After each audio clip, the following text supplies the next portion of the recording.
नमस्कार मित्रों, स्वागत है आपका एक बार फिर आपके अपने YouTube चैनल अथर्व एकेडमी में। दोस्तों, ये हमारी बायोलॉजी की दूसरी क्लास है जिसमें आज हम देखेंगे वेरियस ब्रांचेस ऑफ बायोलॉजी से संबंधित कुछ काफी महत्वपूर्ण प्रश्नों को। याद रखिएगा, जीव विज्ञान की विभिन्न शाखाओं से अधिकतर प्रश्न देखने को मिलता है, तो वीडियो को पूरा जरूर देखिएगा। आज की क्लास का पहला प्रश्न है, विज्ञान की एक शाखा जो जीवन या पृथ्वी पर मौजूद जीवन की संभावनाओं से संबंधित है, उसको क्या कहा जाता है?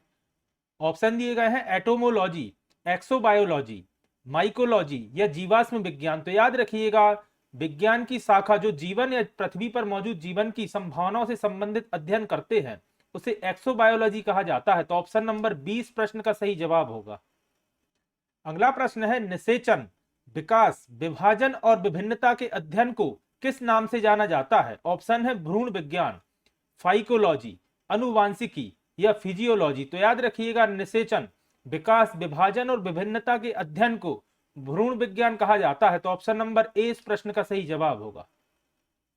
अगला प्रश्न है, हीमेटोलॉजी किसके अध्ययन से संबंधित है? ऑप्शन है पौधे के प्रजनन प्रणाली से, रक्त से, जानवरों के खान पान की आदत से या हड्डियों से। तो याद रखिएगा, हीमेटोलॉजी रक्त के अध्ययन से संबंधित है। तो ऑप्शन नंबर 20 प्रश्न का सही जवाब होगा। अगला प्रश्न है, निम्नलिखित में से चिकित्सा विज्ञान की कौन सी शाखा यकृत यानी कि लीवर के उपचार और अध्ययन से संबंधित है? ऑप्शन दिया गया है हेल्कोलॉजी, हेप्टोलॉजी, हेटेरोलॉजी या जेरियोटिक्स। तो याद रखिएगा, यकृत यानी कि लीवर के उपचार एवं अध्ययन से संबंधित शाखा है हेप्टोलॉजी। तो ऑप्शन नंबर 20 प्रश्न का सही जवाब होगा। अगला प्रश्न है, यहां डैश दिया गया है, यानी क्या तत्वों और मानव जैसी प्रजातियां जैसे बंदर, बानर, बनमानुस आदि के व्यवहार का अध्ययन करता है या किया जाता है? ऑप्शन है एंथ्रोपोलॉजी, एथनोबॉटनी, प्राइमोटोलॉजी। यहां थोड़ी सी मिसप्रिंट है, प्राइमोटोलॉजी होता है, प्राइमोटोलॉजी या एपोलॉजी। तो याद रखिएगा, प्राइमोटोलॉजी में तत्वों और मानव जैसी प्रजातियों की अध्ययन किया जाता है, जिसके अंतर्गत बंदर, बानर, बनमानुस आदि के व्यवहार का अध्ययन किया जाता है। अगला प्रश्न है, पौधों में बीमारियों का अध्ययन और वह तरीका जिससे पौधे विरोध करते हैं या संक्रमण से सामना करते हैं, वह क्या है? ऑप्शन है विकृति विज्ञान, क्रिया विज्ञान, फाइटोपैथोलॉजी या फोटोमार्फोजेनिक्स। तो याद रखिएगा, इसका सही जवाब होगा फाइटोपैथोलॉजी। तो ऑप्शन नंबर सी इस प्रश्न का सही जवाब होगा। अगला प्रश्न है, जीवों के वर्गीकरण से संबंधित जीव विज्ञान की शाखा को क्या कहते हैं? ऑप्शन है वर्गीकरण विज्ञान, नेथोलॉजी, शरीर रचना विज्ञान या सरोविज्ञान। तो याद रखिएगा, इसे वर्गीकरण विज्ञान कहा जाता है। तो ऑप्शन नंबर ए इस प्रश्न का सही जवाब है। अगला प्रश्न है, जंतु विज्ञान की किस शाखा का मानव जाति के समाज शास्त्र के अध्ययन से गहरा संबंध है? ऑप्शन है एम्ब्रियोलॉजी, जूजोग्राफी, फिजियोलॉजी या एंथ्रोपोलॉजी। तो याद रखिएगा, इसका सही जवाब होगा एंथ्रोपोलॉजी। जंतु विज्ञान की वह शाखा है जिसका संबंध समाज शास्त्र के अध्ययन से है। अगला प्रश्न है, जंतु विज्ञान किसका अध्ययन है? तो यह प्रश्न मुझे लगता है आप सभी को ज्ञात होगा। ऑप्शन है ऊर्जा, फलों का, विषाणुओं का या जानवरों का। तो याद रखिएगा, जंतु विज्ञान में जानवरों का अध्ययन किया जाता है। तो ऑप्शन नंबर डी इस प्रश्न का सही जवाब होगा। अगला प्रश्न है, निम्नलिखित में से शरीर विज्ञान एवं चिकित्सा की वह कौन सी शाखा है जो पुरुषों में विशिष्ट रोगों एवं स्थितियों से संबंधित है? ऑप्शन है एंड्रोलॉजी, एस्टाकोलॉजी, बायोइकोलॉजी या डेस्मोलॉजी। तो याद रखिएगा, इसका सही जवाब होगा एंड्रोलॉजी, जो कि विज्ञान की वह शाखा है जो पुरुषों में विशिष्ट रोगों एवं स्थितियों से संबंधित अध्ययन करती है। अगला प्रश्न है, ओनेरियोलॉजी किसका अध्ययन है? तो याद रखिएगा, ओनेरियोलॉजी सपनों के अध्ययन को कहा जाता है। तो ऑप्शन नंबर 20 प्रश्न का सही जवाब होगा। और इस प्रश्न को स्टार मार्क करिएगा, पहले कई बार पूछा जा चुका है। अगला प्रश्न है, प्राचीन काल के जानवरों, पौधों एवं अन्य जीवों के संरक्षित अवशेषों या चिन्हों के अध्ययन का विज्ञान क्या कहलाता है?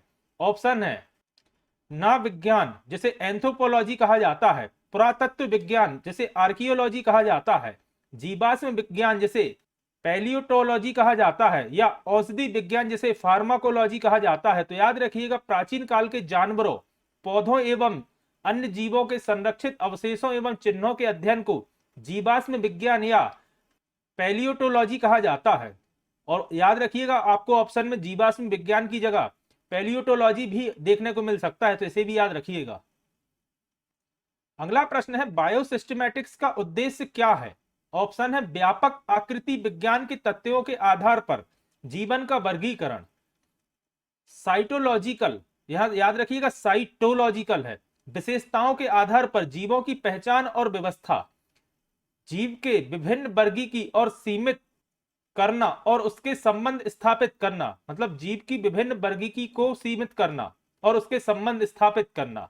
या फिर दिया है अध्ययन के सभी क्षेत्रों से भिन्न की समग्रता पर उनके विकासवादी इतिहास और उनके फाइलोजेनी की स्थापना के आधार पर जीवों का वर्गीकरण। तो याद रखिएगा, बायोसिस्टेमैटिक्स का उद्देश्य होता है अध्ययन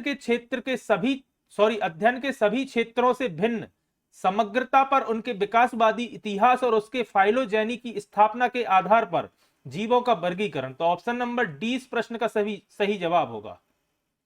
अगला प्रश्न है, एंटोमोलॉजी में किसका अध्ययन किया जाता है? ऑप्शन है मत्स्यासन या मतलब मछली पालन, सरीसृपों यानी कि रेंगने वाले जीवों, स्तनधारी या कीटों का। तो याद रखिएगा, एंटोमोलॉजी में कीटों का अध्ययन किया जाता है। तो ऑप्शन नंबर डी इस प्रश्न का सही जवाब होगा। और यह प्रश्न इस तरह भी पूछा जाता है कि कीटों का अध्ययन किस विज्ञान के अंतर्गत किया जाता है या विज्ञान की किस शाखा के अंतर्गत किया जाता है? तो याद रखिएगा एंटोमोलॉजी।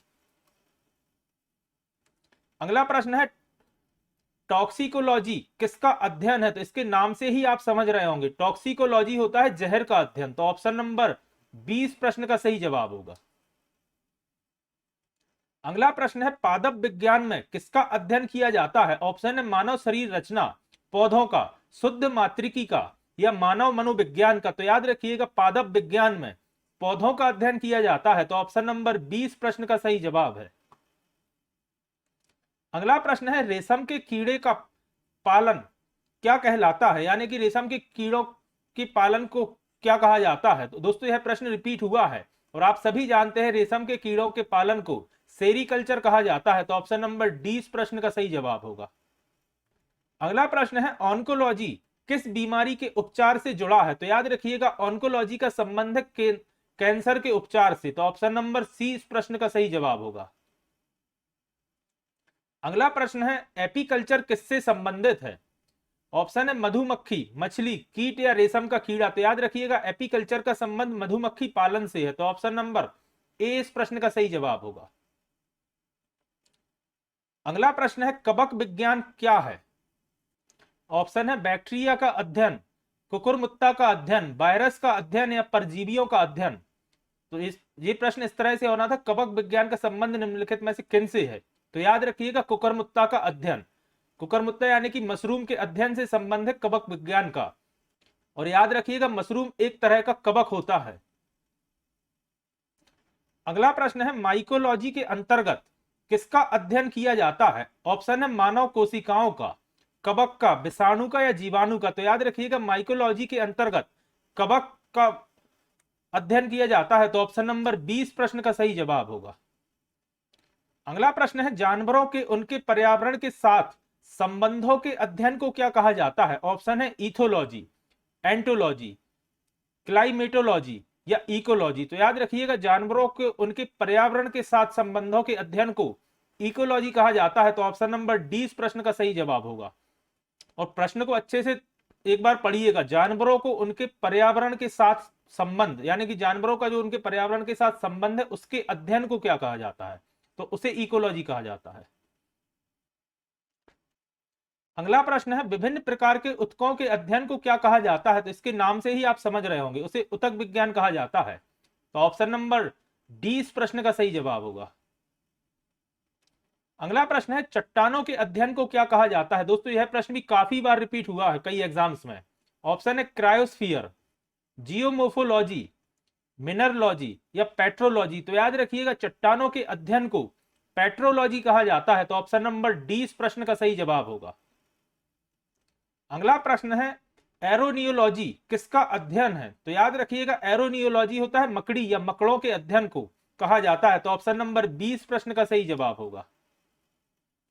अगला प्रश्न है मर्मिकोलॉजी किसका अध्ययन है? दोस्तों इस प्रश्न को भी आप ट्रिपल स्टार मार्क करिएगा और याद रखिएगा मर्मिकोलॉजी चींटियों के अध्ययन को कहा जाता है। और यह प्रश्न इस तरह भी आता है कि चींटियों के अध्ययन को क्या कहा जाता है? तो आंसर में आपको ऑप्शन में मिलेगा मर्मिकोलॉजी, तो याद रखिएगा। अगला प्रश्न है क्या बागवानी की एक शाखा है जो फूलों और सजावटी फसलों की खेती से संबंधित है? तो याद रखिएगा फूलों की खेती से संबंधित होता है फ्लोरिकल्चर, तो ऑप्शन नंबर ए इस प्रश्न का सही जवाब होगा। और साथ ही याद रखिएगा फूलों के अध्ययन को एंथोलॉजी कहा जाता है, फूलों की खेती से संबंधित विज्ञान को फ्लोरिकल्चर, इन दोनों में कंफ्यूज मत होइएगा। अगला प्रश्न है फफूंद या कवक से संबंधित अध्ययन को क्या कहते हैं? तो इसे आप ऑप्शन से ही इस प्रश्न का सही जवाब मिल जाएगा, कवक विज्ञान, तो ऑप्शन नंबर सी इसका सही जवाब होगा।